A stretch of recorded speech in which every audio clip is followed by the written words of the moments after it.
시인은 이스라엘 백성들을 향해서 속량이란 말을 2절에서 2번을 연달아 쓰면서 속량을 받은 자들은 이같이 말하라 하고 권고합니다.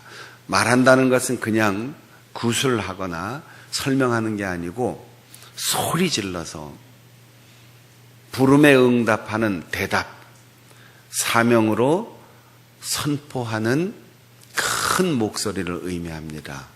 속량받은 자라면 이렇게 큰 소리로 말해야 하는데, 속량이란 말, 이 속에 아주 깊은 뜻이 포함되어 있어요. 요즘 이 속량의 은혜라는 노래나 고백을 잘 안 하게 되는데, 구원받았다 이 말로 통칭하게 되는데, 예전에는 속량받은 은혜, 속량이란 말을 교회에서 자주 썼어요. 구원이라는 것이 마치 내가 믿어주고, 내가 알아주고, 내가 납득하고, 내가 깨달아서 하나님이 주시는 자격을 얻었다, 이렇게 생각하고 있는 것 같아요. 요즘 우리의 신앙생활의 모습이 그렇습니다. 그런데 이 속량이라는 말은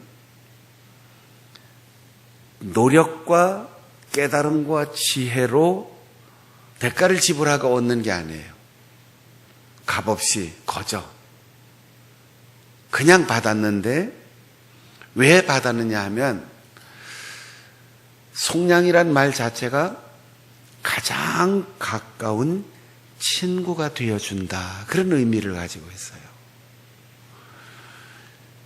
길 가는 사람, 아무런 전제 조건 없이, 아무런 이해도 없이 그냥 지나가는 사람에게 손 내민다고 누가 나를 도와주지 않습니다. 내가 또 아무에게나 그렇게 내가 가진 것을 나눠주지 않습니다. 힘들고 어려울 때, 피곤할 때, 가진 것이 부족할 때 가장 좋은 친구는 조건 없이 우리에게 자신의 것을 내어줍니다. 양보해줍니다. 배상을 대신해주고 원수까지 갚아주는 것을 속량이라고 말합니다. 하나님의 은혜는 인간의 행위 때문에 얻는 것이 아니고, 하나님이 먼저 우리에게 다가오셔서 조건 없이 가장 좋은 친구가 되어주시고, 내가 진 빚을 대신 갚아주시고, 내가 억울해하고 내가 눈물을 흘리고 내가 서러워하는 그 원수를 갚아주신다는 거죠. 이스라엘 백성들이 고백하는 하나님의 은혜는 속량의 은혜입니다. 오늘 이 자리에 계신 우리 성도 여러분, 여러분이 하나님의 한량없는 그 속량의 은혜를 받은 것을 뚜렷하게 기억하십시오. 속량이란 말을 이해하고 그 은혜를 깨달으면 우리의 생각이 달라져요. 세상을 보는 우리의 눈이 새롭게 열려요. 사람을 대하고 사역을 감당하고 주 앞에 헌신하고 예배하는 우리의 태도가 달라져요. 그 속량의 은혜, 아마도 이 시를 노래한 시인은 저 바벨론에 70년 동안 긴 세월 포로로 잡혀가 노예로 있다가 하나님의 은혜로 독립운동 때문이 아니고 계몽운동 때문이 아니고 군사력에 의한 것이 아니라 오로지 하나님의 은혜라고 밖에 설명할 수 없는 놀라운 일들을 통해서 고국으로 돌아오게 되었습니다. 그때 불렀던 노래라고 짐작합니다. 그러나 이스라엘 백성들은 언제나 조건 때문에 고백하고 조건 때문에 노래하지 않고 지난날의 역사를 모두 함께 돌아보면서 주님 앞에 신앙의 고백을 드렸습니다.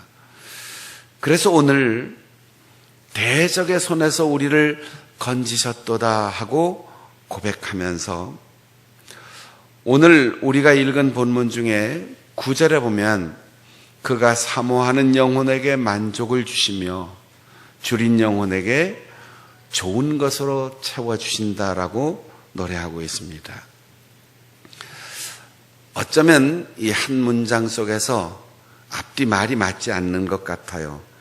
사모하는 영혼에게 좋은 것을 주시고 줄인 영혼에게 만족한 배부름을 주신다, 이렇게 써야만 옳을 것 같은데 시인은 사모하는 영혼에게 만족한 배부름을 주시고 줄인 영혼에게 좋은 것, 가장 선한 것을 채워주신다고 고백합니다. 여러분, 우리의 인생을 짧거나 길게 돌아보십시오. 우리가 얼마나 하나님을 열정적으로 사모하며 찾았는지, 하나님의 은혜가 아니면 살 수 없음을 고백하면서 간절히 매어 달렸는지, 그렇게 얻어진 것은 아무리 적은 것이라도 만족이 있어요. 여러분, 흔히 생각하기를 사람들은 많이 얻어야 만족한다고 생각해요. 큰 것, 많은 것, 값이 비싼 것, 이런 것을 가지고 소유해야만 만족한다고 생각해요. 그러나 가난해 본 사람은, 헐벗어 본 사람은 압니다. 명품이 아니라도, 인류 요리가 아니라도 밥 한 끼만 먹었으면, 빵 하나만 먹었으면, 국수 한 그릇만 먹었으면, 옷 한 벌만 제대로 따뜻하게 입었으면, 이런 사모하는 마음이 있을 때 상표가 뭐든 상관없어요. 요리의 종류가 뭐든 상관없어요. 남들이 보기에는 별것 아니지만 그것이 나에게 만족을 주는 거죠. 예배도 목사가 설교를 잘해서 만족한 것이 아니에요. 사람이 많이 모이고 시설이 좋아서 아름다운 장식이 있어서 영적 만족이 오는 게 아닙니다. 세파에 시달리고 마음에 질병이 오고 근심이 있고 몸이 약해져 가고 사면초가 절망적인 상황에서 하나님만이 나를 도와줄 수 있습니다, 이런 고백을 가지고 교회를 향하여 달려와 의자에 앉는 순간 예배가 시작되지 않아도, 찬송 한 장 부르지 않아도, 성경을 읽기도 전에, 목사가 설교하기 전에 이미 하나님이 주시는 은혜가 오게 되어 있어요. 이 사모하는 마음이 없기 때문에 이미 나는 가질 것 다 가졌다, 이런 생각 때문에 아무리 시설을 잘해놓고 아무리 설교를 심혈을 기울여 해도 만족이 없는 거죠. 우리에게 진정한 만족과 영적인 배부름이 필요하다면 사모하는 마음을 가질 수 있기를 바랍니다. 줄인 영혼에게 좋은 것을 주신다고 했어요. 여러분은 음식을 뭘 좋아하십니까? 어떤 음식을 먹으면 맛있다고 생각해요?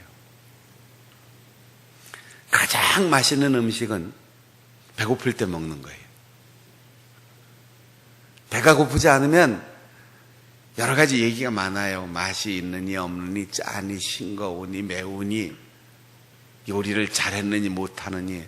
배고픈 사람에게는 뭐든지 인류 요리, 종류가 많지 않아도 상관없어요.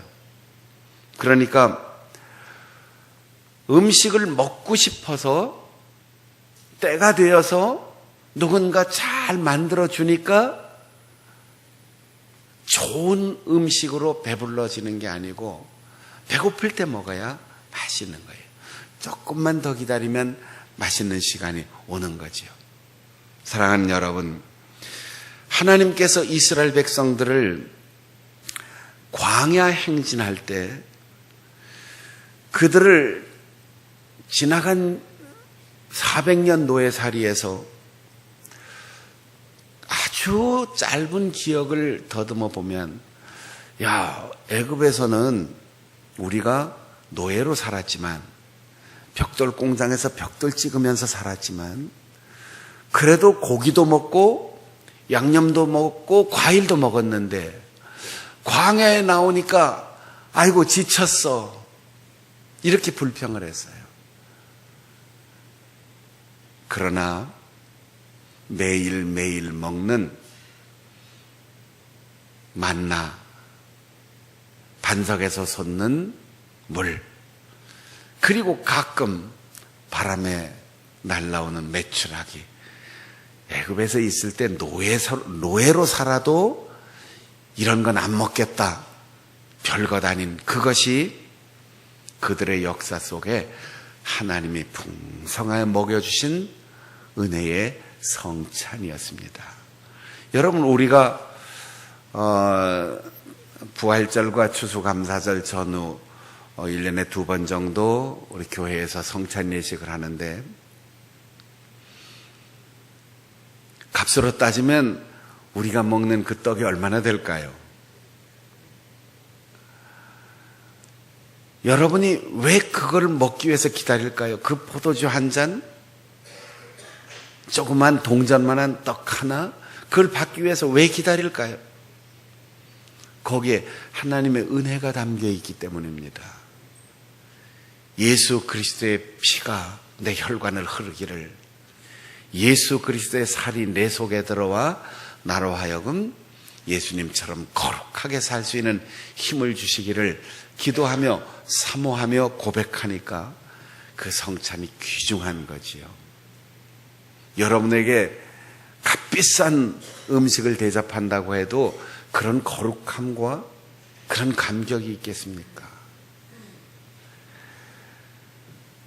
하나님께서 광야를 걸어가는 이스라엘 백성들에게 주신 이 아주 간단한 음식은 세상의 사람들에게 보여주면 별것 아니라고 생각할 테지만, 아브라함을 나그네 길에서 부르시고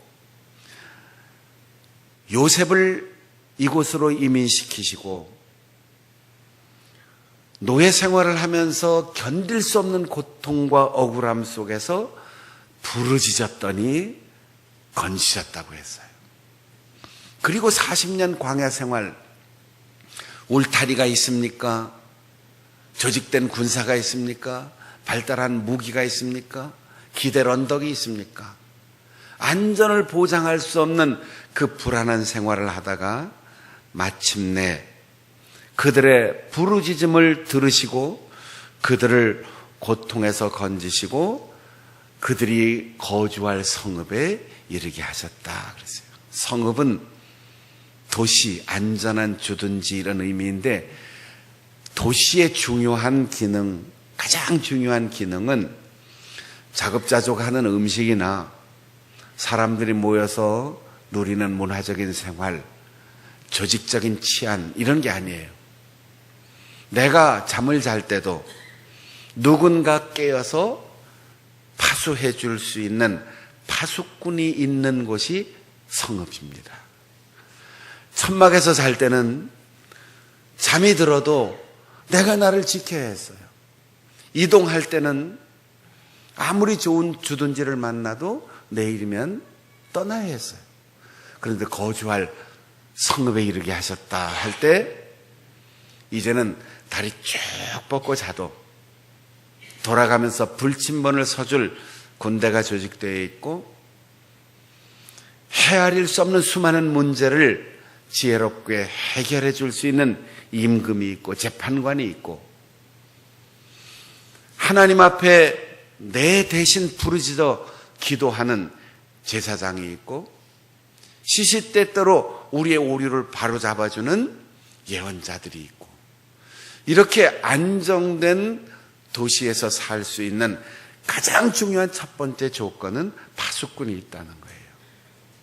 여러분, 광야와 같은 인생을 살아가면서 매일 매 순간이 성읍에 이르고 하나님께서 졸지도 주무시지도 않고 나를 지켜주시는 그 안전한 곳에서 살아가는 은혜가 여러분에게 있기를 축복합니다. 또한 10절에서 16절까지는 마치 감옥에 갇힌 것처럼 이스라엘 백성들을 표현하는데, 흑암과 사망의 그늘에 앉으며 쇠사슬에 매였다, 이렇게 표현하고 있어요. 그러면서 16절에 그가 논문을 깨뜨리며 쇠 빗장을 꺾으셨다 했어요. 우리가 죄를 짓고 유치장에 가거나 교도소에 가지 않아도 우리를 부자유하게 하고 우리를 얽매는 수많은 죄의 요소들이 있습니다. 정신적인 압박감이 있습니다. 아이고, 자유롭게 살지만 이게 감옥이야, 이렇게 하면 우리가 살아가는데 희망이 없어요. 어떤 사람은 가끔 살기가 힘드니까 아이고, 대한민국이 그냥 감옥이야, 이렇게 불편하게 느끼는 사람도 있고, 거꾸로 정말 자유로운 나라에 살 수 있어서 너무너무 좋아, 이건 외적인 조건 때문에 느끼는 게 아니에요. 아주 오래전에 여러 목사님들하고 여행을 하는 기회가 있었는데, 벌써 한 30년은 된 것 같아요.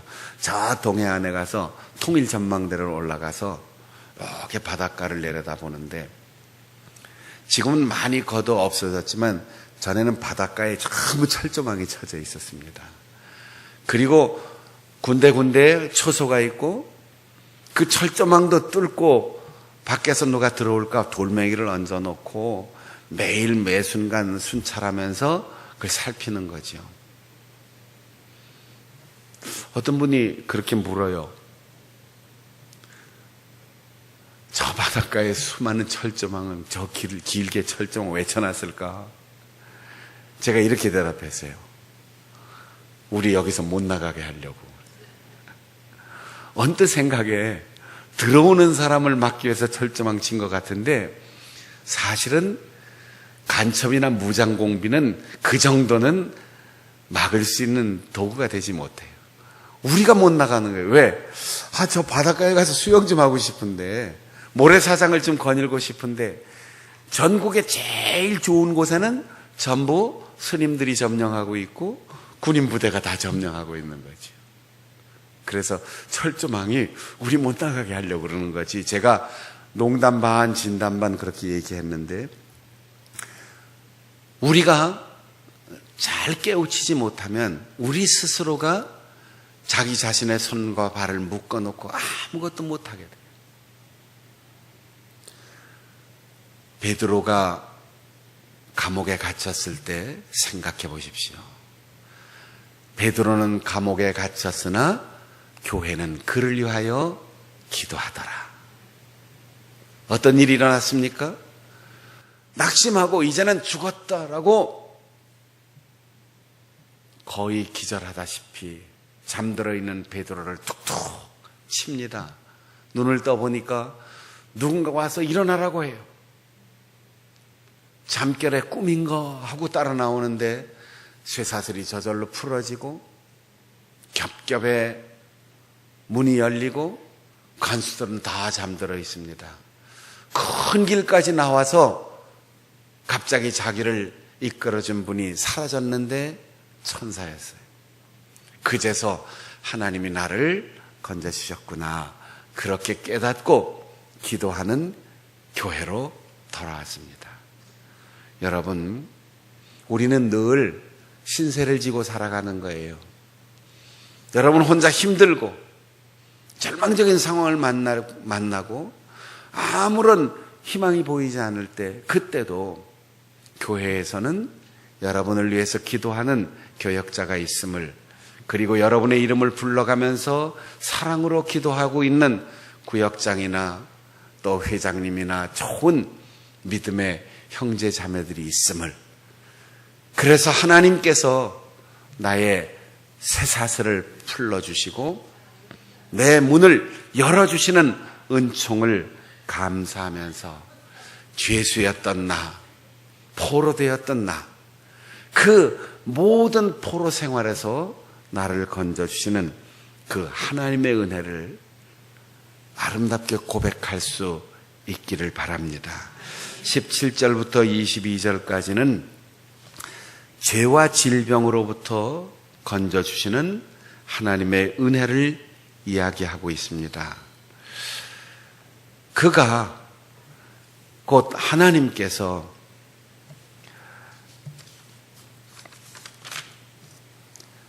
죄와 질병이 동일한 현상을 가지고 있어요.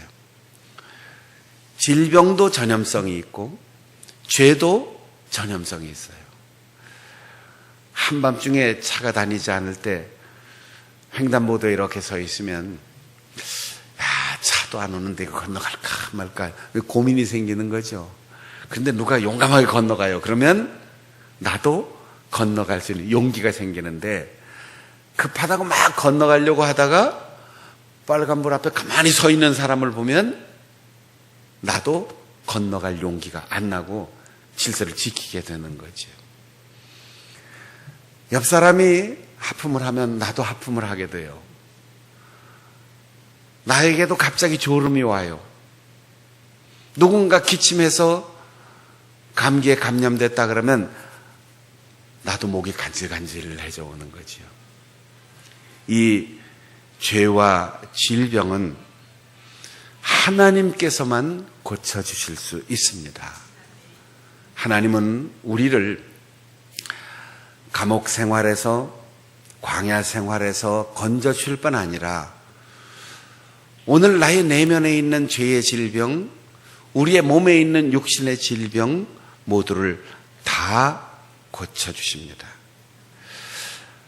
오늘 우리가 읽은 본문에 보면 20절 우리 다 같이 한번 읽어볼까요? 20절 시작.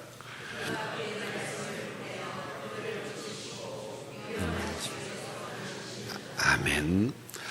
기도하면 하나님이 누구를 보내시느냐? 왜 광야 40년을 기억해 보면 모세를 보낸다 이렇게 말씀하시지 않았을까요? 왕조의 역사를 돌아보면서 왕을 보냈다고 말하지 않을까요? 선지자를 보냈다고 말하지 않을까요? 예언자가 오고 모세가 찾아오고 왕이 서서 선포하는 모든 것이 하나님이 그를 통하여 말씀하신다는 뜻이에요. 여러분이 담임 목사 얼굴 보기 위해서 오늘 온 게 아니잖아요. 늘 예배 때마다 얘기합니다. 얘기 들으러 온 거 아니잖아요. 지식이 부족해서 처세술을 배우거나 심리적 위로를 얻기 위해서 오는 게 아니잖아요. 성경을 읽는 것, 뭔가를 배우고 새로운 걸 깨닫기 위해서가 아니잖아요. 하나님의 말씀을 듣기 위해서 오는 거잖아요. 우리가 힘들고 어려울 때 몸과 마음 그리고 영혼의 죄와 질병으로 고통당할 때 목사가 신방하는 게 아니고 구역장님이 신방하는 게 아니고 하나님께서 말씀을 보내주십니다. 여러분, 우리 교역자들이 여러분의 가정을 신방해서 뭘 합니까? 약을 사다 줍니까? 아니면 여러분 손에 맥을 짚어드립니까? 좋은 약이 있다고 소개합니까? 가면 찬송하고 말씀 읽잖아요. 목사가 찾아온 것이 아니고 구역장님이 찾아오는 게 아니고 하나님이 말씀을 보내는 거예요. 이걸 우리가 이해해야 되는 거죠. 말씀에 치료의 역사가 일어나고 말씀에 희망을 얻게 되고 말씀에 회복되는 기적의 역사가 일어나는 거예요. 사람을 만나도 하나님이 보내신 말씀을 듣지 못한다면 아무리 우리에게 듣기 좋은 언어가 들려온다 할지라도 아무리 좋은 멜로디가 들려온다 할지라도 하나님의 말씀이 들리지 않으면 그 만남은 무슨 소용이 있겠습니까? 23절부터 32절까지는 배들을 바다에 띄우며 라고 얘기한 것처럼 우리의 힘으로 어찌할 수 없는 자연현상 속에서 수많은 재난과 어려움이 있을 수 있어요. 어찌할 수 없습니다. 우리가 강물을 거슬러 올라갈 수도 없어요. 우리가 아무리 기도하고 성령 충만 받아도 하나님이 정하신 이 인력의 법칙을 벗어나서 내가 하늘로 올라갈 수가 없어요. 아무리 뛰어도 1m, 2m지요. 한계에 있어요. 바람이 불어오는데 내가 그 바람을 거스를 수 없어요.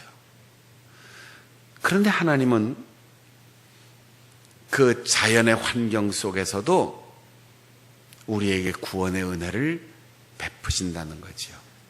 태풍이 오든 비가 오든 가뭄이 오든 바람이 불든 그 어떤 환경 속에서도 주님을 바라보십시오. 그러면 하나님께서 그 자연 환경 속에서 우리에게 구원의 길을 열어 주실 것입니다. 전에 있던 교회에서 가을에 여전도회가 김장을 하고 넉넉하게 많이 해서 승합차에 한 대 싣고 김장을 전하러 강릉 쪽으로 간 적이 있어요. 강릉에서 남쪽으로 조금 내려가면 옥계라고 하는 골짜기가 있는데 거기에 목회하는 목사님은 좀 독특한 목회를 하고 있었습니다. 교회에서 오갈 데 없는, 의지할 데 없는 노인들만 모셔놓고 요양원처럼 그렇게 목회를 하는 거예요. 그러니까 당연 헌금도 할 수 없는 분들이니까 수입도 없고 생활도 안 되고, 그래서 사모님이 직장 다니면서 생활을 하고 목사님은 그 노인들을 지성으로 잘 돌보고 있는, 이름이 교회지 사회적 보장제도가 취약한 우리 시대에 요양원을 하고 계시는 거였죠. 왜 거기를 찾아갔냐 하면 그해 강릉이 물폭탄을 맞았다, 그렇게 처음으로 표현된 엄청난 재난의 현장이었어요. 그 노인들을 위해서 봉사하는 목사님의 이야기를 듣고 우리 교회에서 김장을 해가지고 장로님과 권사님들 몇 분 하고 승합차에 그 김장을 잔뜩 싣고 그 강릉 옥계까지 간 거지요. 그리고 그 목사님에게 겨울에 편히 드시라고 김장을 전해주고, 아직도 태풍이 쓸고 간 그 자리가 복구가 덜 돼 있어서 강릉 근처가 다 전쟁을 치르고 난 것 같아요. 그 목사님으로부터 이런 얘기를 들었어요. 그 옥계 산 꼭대기에서부터 이번 태풍에 갑자기 홍수가 나고 산사태가 일어나서 홍수가 교회까지 다 쓸고 가는데 그 엄청난 재난 앞에 노인들이 움직일 수가 없으니까 이분들을 대피시킬 수가 없었대요. 속수무책으로 저 산 꼭대기에서부터 내려오는 그 흙탕물, 그 엄청난 산사태를 바라보면서 이제는 묻혀서 죽는구나. 혼자 도망갈 수도 없고 아무도 움직일 수 없는 그런 절체절명의 상황이었는데, 그 엄청난 양의 산사태가 내려오다가 교회 바로 위쪽에 제법 큰 산이라고 할 수는 없고 바위라고 하기엔 조금 큰 그런 조그만 바위가 있었는데, 그 산사태가 바위에 탁 부딪히면서 말로만 듣는 홍해가 갈라지는 것처럼 그 산사태가 쫙 갈라지더라는 거예요. 거기에 부딪혀서 갈라지면서 이 힘이 약해지니까 물 같으면 다시 합쳐져서 교회를 쓸겠지요. 근데 거의 죽에 가까운 이 산사태가 쫙 갈라지면서 가운데로 모이는데 교회를 지나서 모여야 돼요. 그리고 교회 울타리를 넘어오지 못하고 그냥 지나갔다는 거예요. 가서 보니까 참담해요. 교회 울타리 밖에는 완전히 낭떠러지가 됐더라고요. 다 파여나갔어요. 교회만 덩그러니 남았어요. 이런 기적을 오늘도 하나님은 우리에게 보여주시더라고요. 거기 가서 청년들이 일하고 우리는 또 김장해다 주고 여러 해 동안 그분하고 교제가 계속되면서 가을마다 김장도 해서 보내주고 했는데 죽을 것 같은 위기, 사람의 힘으로는 해결할 수 없는 그 어려운 자연재해 속에서도 하나님의 뜻대로 살고 하나님께 부르짖는 사람, 기적을 보여주시는 거죠. 자, 이렇게 광야 생활, 감옥 생활, 포로 생활, 질병, 자연재해 이걸 다 면해도 오늘 여전히 우리는 그 자리에 있다면 무슨 의미가 있겠습니까? 하나님은 해결해 주는 것에서 머물지 않으시고 바꿔주시는 하나님이에요. 바꿔주시는 하나님. 광야가 변하여 강이 되고 사막이 변하여 꽃이 피게 된다는 거예요. 사막을 그냥 무사히 지나가는 게 아닙니다. 광야에서 바위에서 솟는 생수를 공급받아 해갈하고 지나가는 게 아니에요. 변화시켜 주신다는 거예요. 여러분, 우리의 일생 늘 똑같은 상황이 반복되는 것으로 그치지 않고 원수를 변하여 친구 되게 하시는 하나님, 광야를 변하여 못이 되게 하고 강이 되게 하고 꽃이 피게 하시는 하나님, 이 변화의 하나님이 우리의 하나님이시라는 거예요. 역사를 돌아보면서 이걸 깨닫고 나 자신의 인생을 돌아보고 자연을 바라보면서 이걸 깨닫는 게 지혜라는 거예요.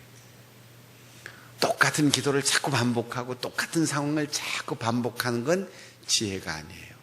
여러분, 우리에게 말씀의 능력이 위대하구나, 하나님이 함께 하시면 우리의 삶에 기적과 변화가 일어나는구나, 이걸 깨달을 수 있는 게 지혜입니다. 그 지혜를 소유하고 우리의 인생의 지난날 어리석음을 반복하지 않고 오늘 앞이 보이지 않고 오늘 우리의 인생의 절망적 상황이 와도 지난날 나를 도우셨지, 지난날 하나님이 기적으로 내 앞길을 열어주셨지, 이걸 깨닫고 변함없이 더 간절히 사모하는 마음으로 기도하여 하나님의 은혜를 누리며 살아가는 우리 성도들이 되시기를 바랍니다. 말씀 기억하면서 찬송가 324장